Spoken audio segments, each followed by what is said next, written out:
Last fall, my buddies and I and a bunch of people from Jake's Scuba Adventure in Coeur d'Alene, Idaho, headed on down to Roatan, an island about 8 miles off the coast of Honduras. We chose Anthony's Key Resort because we'd heard great reviews and it did not disappoint.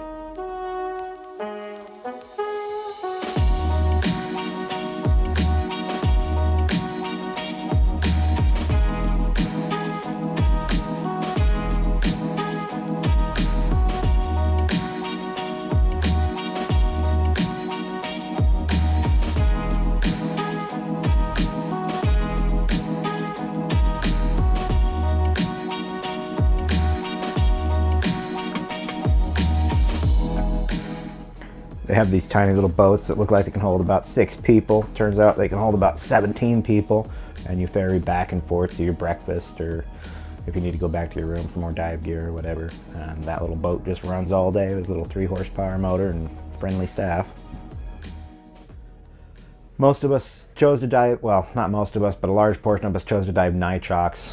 Your typical scuba vacation is probably a 2-tank dive, dive day, so 2 dives a day. We were doing 3, 4 dives a day and sometimes skinning at night or doing whatever. So we did nitrox. 32% is pretty much what we stuck with the whole time.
Buddy swimming around the reef, came on an octopus just chilling on the side, and it reached out and tried to grab his dive light, which normally hangs down from his BCD. Of course, when an octopus grabs at you, you jerk away. Kind of scared him.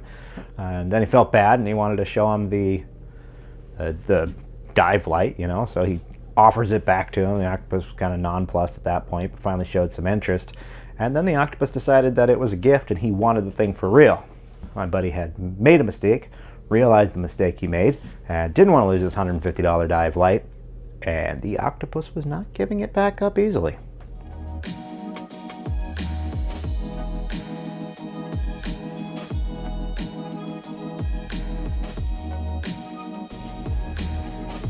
You can see him at the end just kind of sulking and blending back in with the train. They have pretty unique personalities.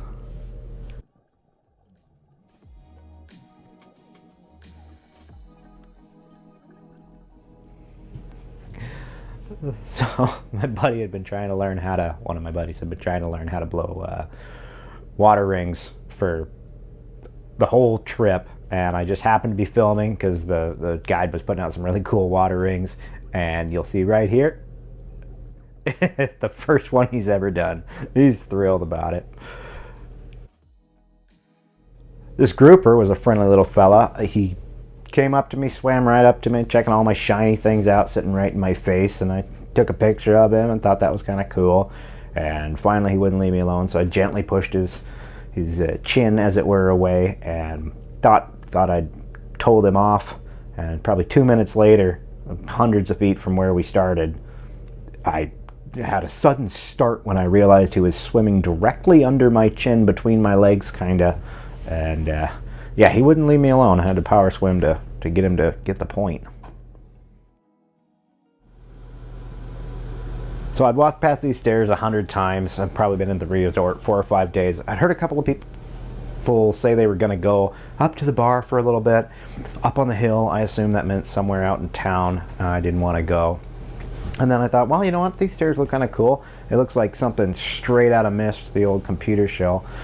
So I took an exploration, had to come back, make another video of it. It's so cool. You're just following this winding pathway through the jungle, and it's just completely embedded in jungle.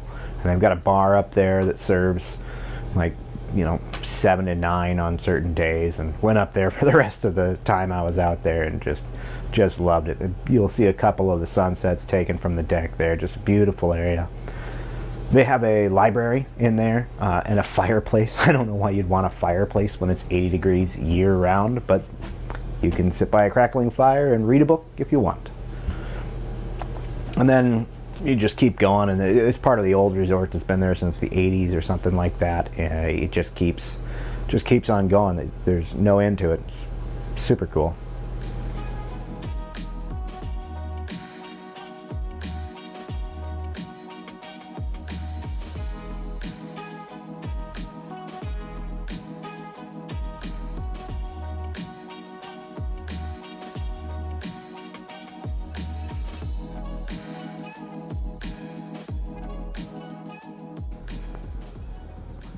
Closer to the end of the trip, they have this big barbecue out on the island where your cabins are, and they did this African dance thing, try to entertain you.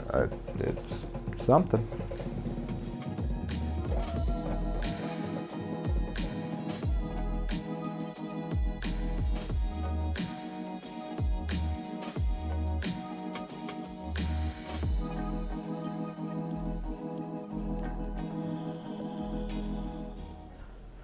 At one point, we intersected with another group of divers when we were coming onto the boats, onto the wrecks, and there was a whole bunch of people just kicking around, stirring up crap.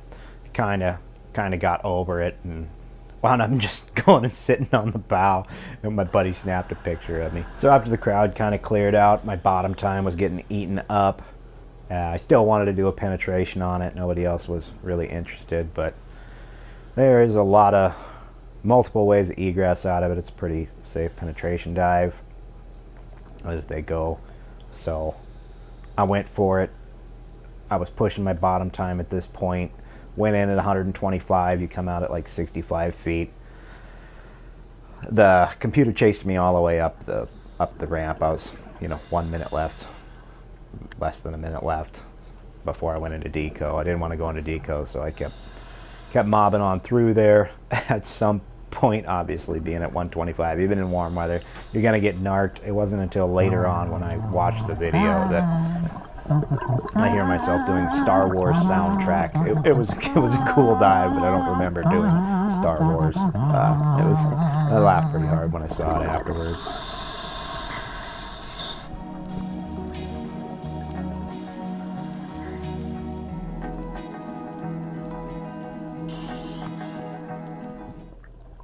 A nice little treat when we popped out on the top, 62 feet. There was an angelfish sitting there to greet me, just big old angel, just a beauty. You can hear me say, "Ooh, pretty."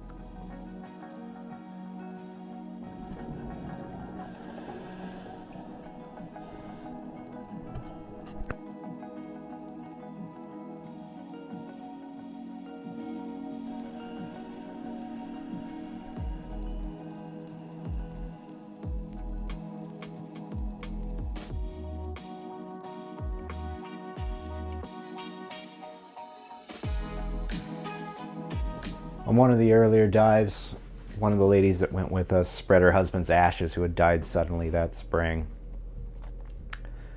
He wasn't able to make the dive, but he made it in his own way.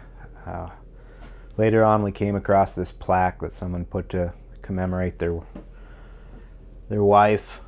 And I like the inscription. And if you're going to rest somewhere, I guess that's the most peaceful place you could do it.